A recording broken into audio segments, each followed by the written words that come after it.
Welcome to DaAi Headlines. I'm Helen Liao. Thank you for joining us. Coming up in today's show, we'll learn about Taiwan's Environmental Constitution Supervision Act and how, if properly governed, can help minimize the losses from disasters. In China, we go to the 2013 China Fuzhou International Buddhist Items and Crafts Fair and see how Tzu Chi volunteers are promoting humanitarianism to fairgoers. And in Taiwan, Northern District team of doctors are providing medical checkups to senior residents in Pingxi District. In China, after the Ya'an earthquake on April 20th, many parts of Sichuan province were left severely damaged. To help, on April 23rd, Tzu Chi volunteers held the first relief distributions at DaAi Headline in Chonglai City, helping more than 920 households. But first, let's take a look at the current living environment of local residents and see how they're helping each other through this difficult time. This is the scene at DaAi Town inside Chonglai City, Sichuan province, after the Ya'an earthquake. Upon seeing the Tzu Chi volunteers, the senior shows them the current situation around the area. As the town was only 45 kilometers away from the epicenter, the earthquake destroyed many old houses.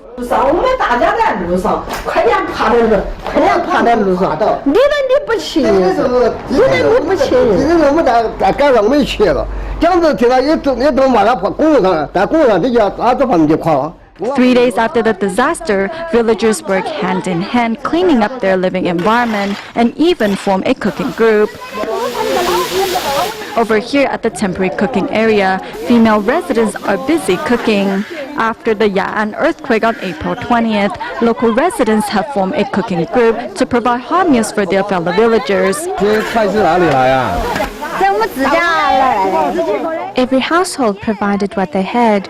We have a little bit of everything. At this moment in time, this village is like one big family, and seeing the hot meals served, everyone is all smiles. To express their gratitude towards the local police officers and repairmen of the electric towers, villagers kindly invited them to enjoy a meal too.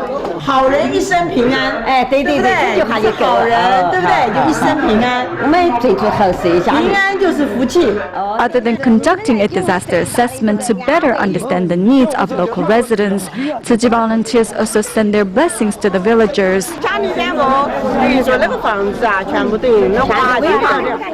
DaAi Town lies at a high altitude, the area is in serious need of aid supplies. Luckily, the first shipment of relief items were safely delivered on April 22nd, and Tzu Chi volunteers are also standing by to distribute blankets and aid packs.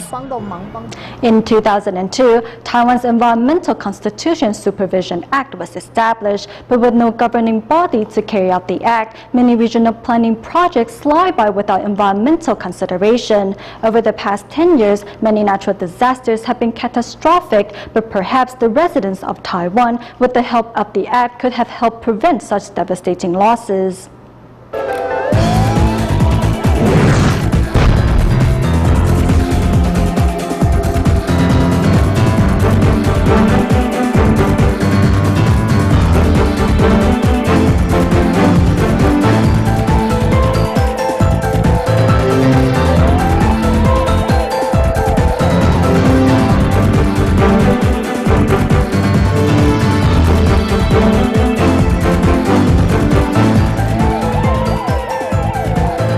Central Mountain Range protects its citizens from the elements of rain and wind, but do its citizens protect the island against deforestation and pollution?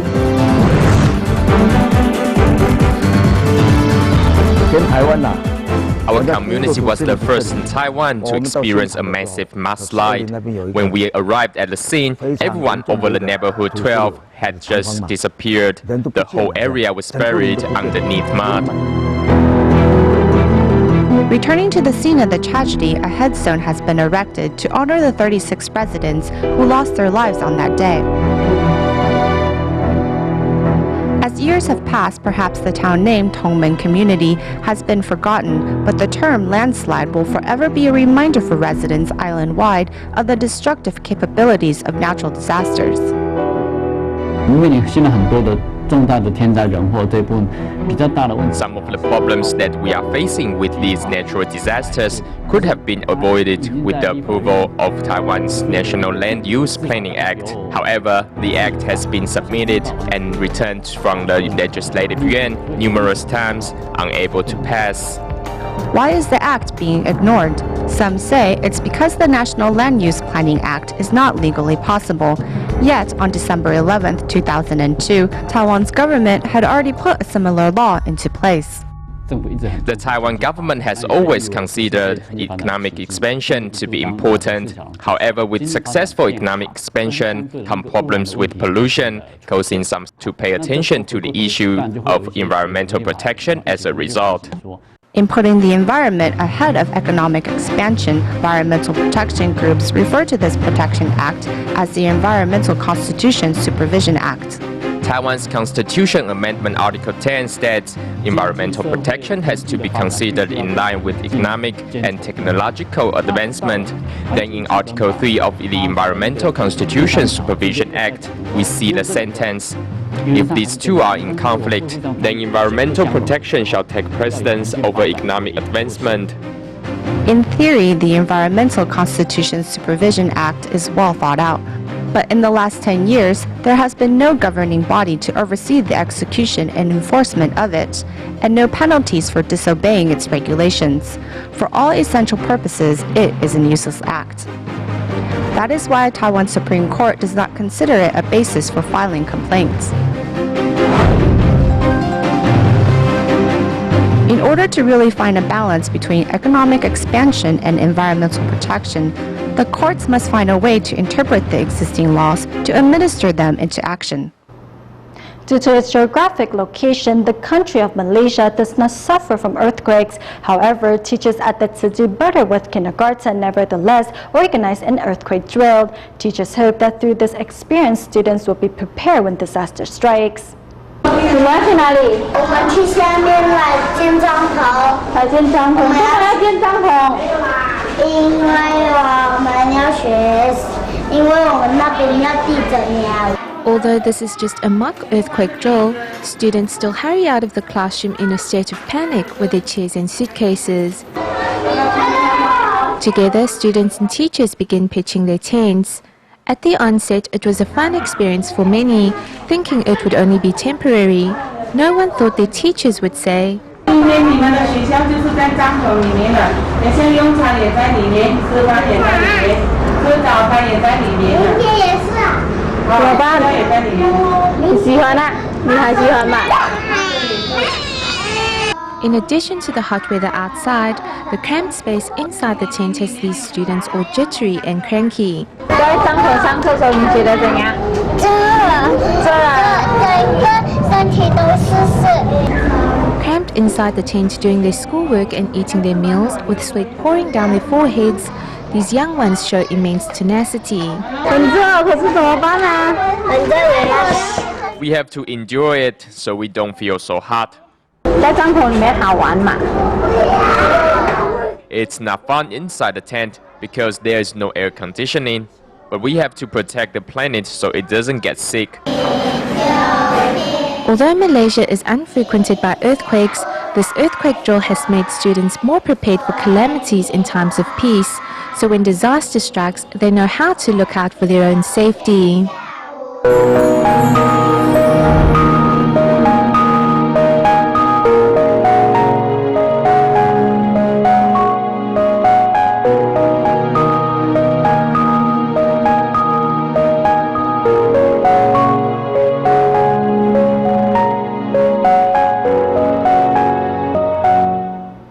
The 2013 China Fuzhou International Buddhist Items and Crafts Fair successfully concluded on April 22nd. Among the exhibitors was Tzu Chi's Jingsi Books and Cafe, whose booth was commented for its elegance and clean display.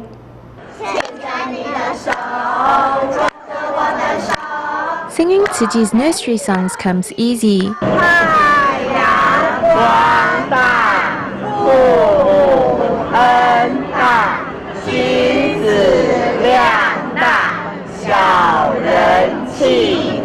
Even Jingsi aphorisms can be recited fluently. Here at the 2013 China Fuzhou International Buddhist Items and Crafts Fair, this group of young volunteers help out at the Jingzi Books and Cafe as ambassadors of Tzu Chi.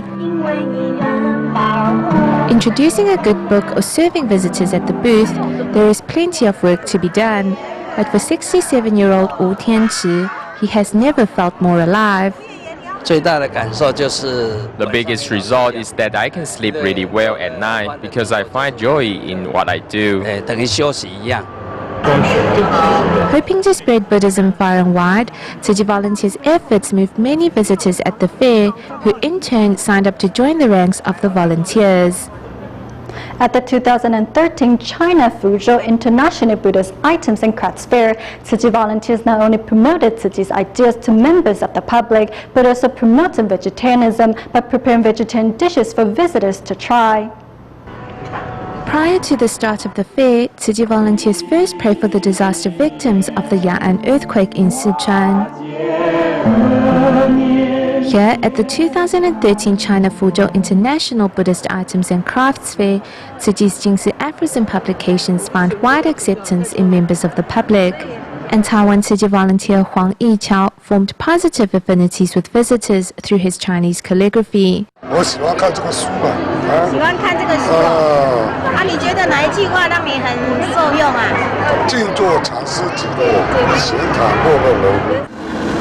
Inside the kitchen, volunteers have been up since the crack of dawn preparing vegetarian dishes to share with members of the public. Known for her skilled cooking, Tzu Chi volunteer Wang Jinghui openly shares her secrets behind each tasty dish. There are many people attending this fair, and we want them to see that it's not difficult to come up with tasty vegetarian dishes. I believe this will motivate them to embrace vegetarianism. Indeed, many passers-by stop to have a taste. Apart from the skilled cooking, a flavor of happiness has been added.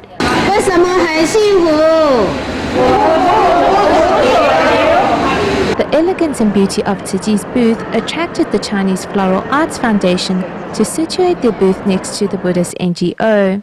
I didn't want to end up anywhere else, as their beauty complements ours. The organizers of the upcoming Wuxi Buddhist Fair also extended an invitation to Tzu Chi. They are very intrigued by the concept of recycling and PET bottles, which get made into blankets.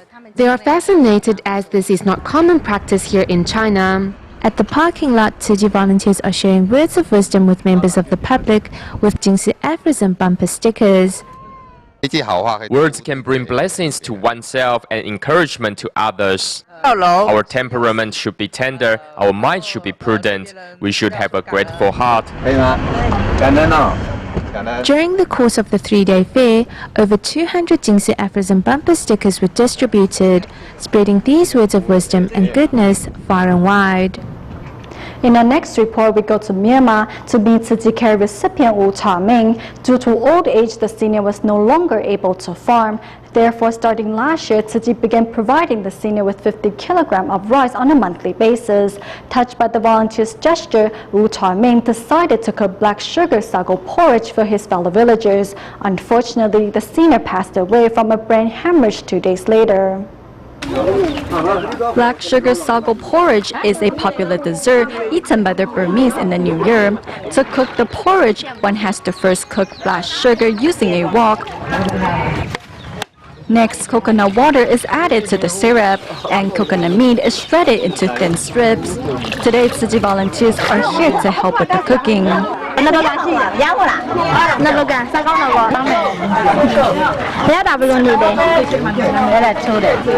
To provide black sugar sago porridge for his fellow villagers was Wu Cha-ming's New Year's wish. Starting last year, every month, Tzu Chi volunteers provided the senior and his family with 50 kilograms of rice. Touched by the volunteer's gesture, 75-year-old Wu Cha-ming promised to cook the famous dessert for his fellow villagers. Tzu Chi provided me with love, and I need to reciprocate that on behalf of my fellow villagers. That's why I decided to provide the porridge. I'm very thankful and hope that I can do this every year. Unfortunately, 2 days after the event, Wu Tai-min passed away from a cerebral hemorrhage. My father passed away peacefully without pain or suffering. He was always willing to give what he had to those in need. In spite of living in hardship, because of his compassionate heart, Wu Tai-min was not only spiritually rich, but also lived a life full of happiness.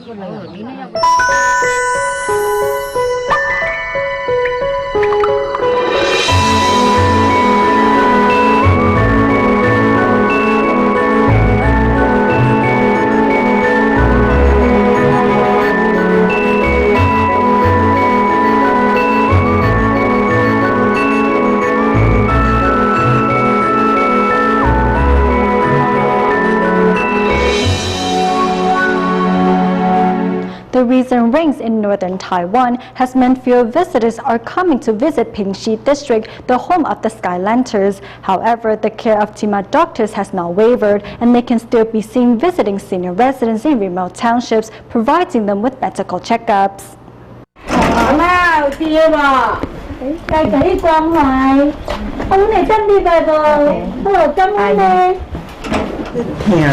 太疼吼，疼安尼哦，敢有去弄着还是安那？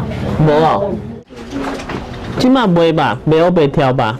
我听到跳到就规矩啊。 Checking the swelling in an injured foot, listening to a pulse, and measuring blood pressure, all these basic checkups can now be done right at home, providing the elderly living in remote townships with access to comprehensive medical care. 长期慢性 There is no problem with their prescriptions. We just need to correct some of their habits. And because most of them live in solitude, we need to check on them periodically. Seeing different types of medications strewn across the table, a pharmacist thoughtfully writes down the prescribed dosage to take as a reminder for one senior. These have already expired, and these here have been exposed to humidity due to poor storage conditions. Known as the home of Sky Lanterns, Pingxi District of New Taipei City has the highest proportion of elderly in the country. However, to visit a doctor, residents have to travel long distances to either Taipei or Keelung. Hence, team of doctors will conduct periodic visits on the weekend to help safeguard the health of these seniors. Next, we meet Tzu Care recipient Xue, who suffers from ALS, a disorder that causes muscle weakness and atrophy. As she was unable to attend her mother and husband's funeral personally, Tzu volunteers used a digital device to record the memorial service for her as a way to show her appreciation. Xue wrote a letter to express her thanks to Master Zheng Yan and Tzu volunteers. Dear Master Zheng Yan, thank you for your company and care over the past years. Using her eyeballs to control the computer is ALS patient Xue. In this letter to Master Zheng Yan, she expresses her heartfelt gratitude to Tzu Ji's company through thick and thin. 在这不知道还有多久的日子里，我只能用眼睛与人沟通。感谢慈济人为我所做的一切，辛苦您们了。 Her vitality and tenacity is really impressive. She's a living bodhisattva in this world, giving us inspiration. As Xue is bedridden and cannot attend her mother and husband's memorial service, Tzu Ji volunteers along with Xue's sister use a digital device to record the service for her. She only learned of her husband and mother's passing afterwards, so we are here on her behalf to record the commemoration for her. Though losing her mobility, Xue never surrenders to her disease, and her resolution not only expands her vision to the world, but also moves all those around her. Over the past few days, we learned of the rise and fall of Taiwan's wheat industry and visited a few wheat farmers who are currently growing the crop in Taiwan. Beginning last year, a group of women living on Ali Mountain also started growing wheat near their old village and even convinced their family members to switch to a more natural way of farming.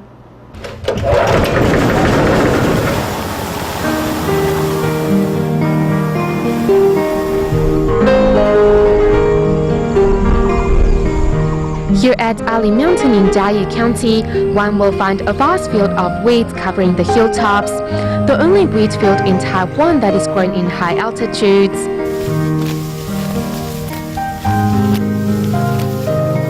Looking from a distance, a few figures can be seen busily working the fields.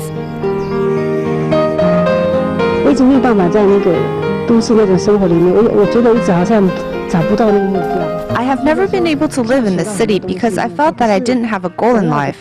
Though I learned a lot, it wasn't what I wanted. What I wanted was to search for a natural landscape from my childhood, where we could run barefoot in the wild and just happily pick any fruits we saw, which didn't need to be rinsed before we could eat them.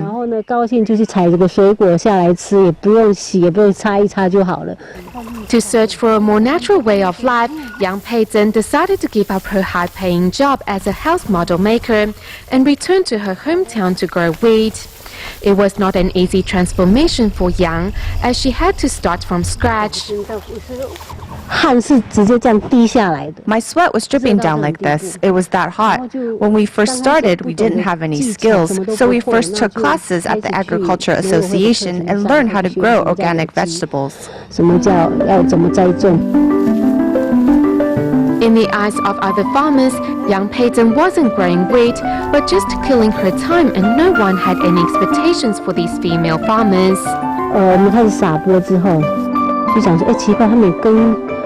After we planted the seedlings, everyone thought we had done our job already and wondered what we were growing. Everyone kept looking at our field and thought it was strange to see a field of green leaves. It kept growing taller and really neat too. Everyone who went past would ask why we are growing grass. What was more challenging was to convince their families to give up their traditional way of farming.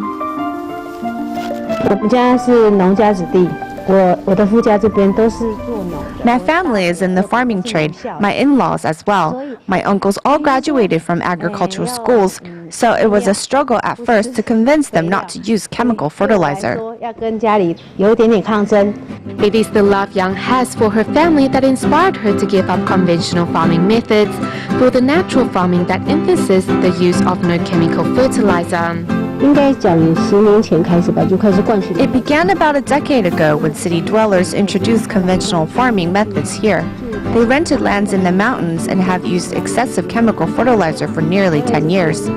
Coming back here, we wanted to guide our people.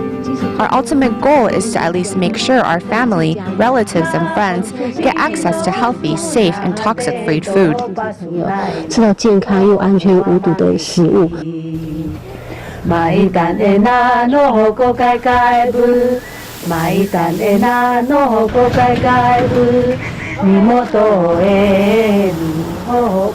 Situated in Taiwan's high mountains, Yang's wheat field may be just 1.2 hectares in size. Nevertheless, the organically grown crop will become a precious resource at harvest.